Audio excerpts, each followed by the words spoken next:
क्या कभी किसी ने सोचा है कि दोपहर का एक मामूली सा टिफिन बॉक्स किसी की पूरी जिंदगी बदल सकता है? आज हम एक ऐसी ही कहानी सुनेंगे, रामू की कहानी। एक कुली जिसकी किस्मत उसकी बिरयानी की खुशबू से ऐसी जुड़ी कि बस सब कुछ बदल गया। चलिए, आपको ले चलते हैं फूलपुर के एक शांत से रेलवे स्टेशन पर। ये सिर्फ एक स्टेशन नहीं है, बल्कि ये वो जगह है जहां एक छोटे से टिफिन बॉक्स से एक बहुत बड़ा सपना पैदा होने वाला था।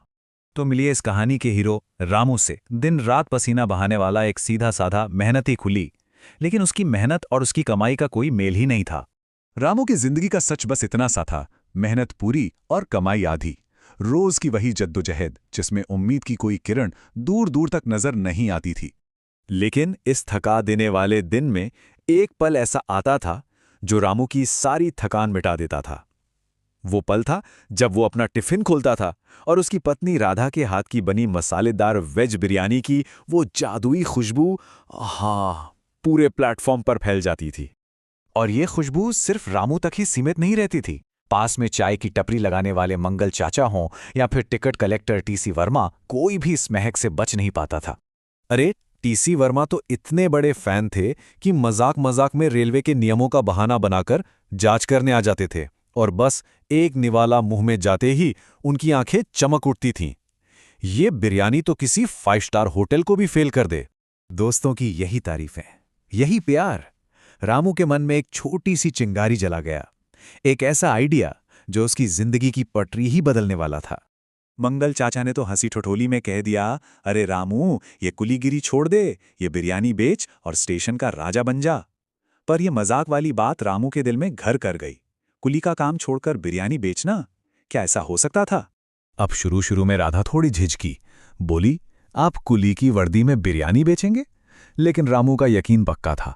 उसने बड़े प्यार से समझाया, राधा, जब इंसान को भूख लगती है ना, तो वो वर्दी नहीं, स्वाद देखता है।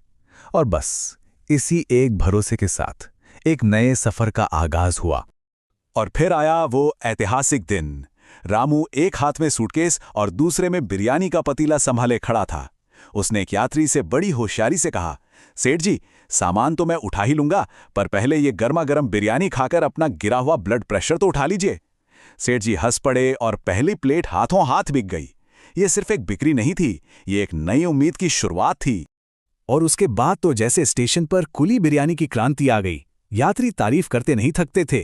टीसी वर्मा ने तो अपनी रोज की एक मुफ्त प्लेट फिक्स कर ली, और बेचारे मंगल चाचा, उनकी चाय की दुकान पर तो मक्खियां भिनभिनाने लगी। सब कुछ एकदम पटरी पर दौड़ रहा था, लेकिन कहानी में अब एक बड़ा मोड़ आने वाला था। एक ऐसा तूफान जो रामू के इस छोटे से सपने को जड़ से उखाड़ सकता था। तभी हांफते कांपते टीसी वर्मा भागे भागे आए। खबर यह थी कि हेड ऑफिस से शर्मा जी आ रहे हैं, रेलवे के सबसे खतरनाक फूड इंस्पेक्टर, जिनका नाम सुनते ही प्लेटफॉर्म पर अवैध वेंडर ऐसे गायब हो जाते थे जैसे गधे के सिर से सींग। बिना लाइसेंस मतलब सीधी जेल।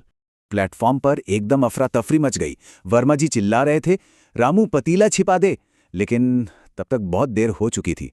ट्रेन प्लेटफॉर्म पर लग चुकी थी और खतरा ठीक सामने खड़ा था। रामू का दिल जोर जोर से धड़कने लगा।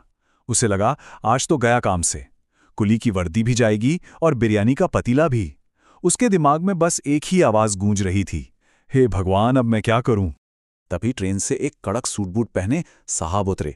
चेहरा एकदम गंभीर और लग रहा था कि बहुत थके हुए और चिड़चिड़े हैं। और अचानक हवा में तैरती बिरयानी की वही जादुई खुशबू उन्हें सूंघते सूंघते सीधे रामू के पास ले आई।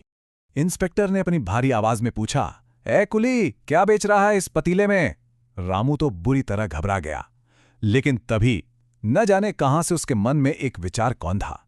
उसने हाथ जोड़कर बड़ी ही विनम्रता से कहा, साहब, मैं बेच कहां रहा हूं? हमारे गांव में तो कहते हैं, अतिथि देवो भवा। अब बस इसी एक जवाब ने कहानी का पूरा रुख ही मोड़ दिया। ये वो पल था जब एक प्लेट बिरयानी और सच्ची नीयत ने मिलकर एक बड़े खतरे को एक बड़े मौके में बदल दिया। रामू ने बिना एक सेकंड गवाए गर्मा गर्म बिरयानी की एक प्लेट शर्मा जी को पेश कर दी। शर्मा जी खुद को रोक नहीं पाए, और जैसे ही उन्होंने पहला निवाला अपने मुंह में रखा, उनके चेहरे का सारा गुस्सा, सारी थकान एक सुकून भरी मुस्कान में पिघल गई।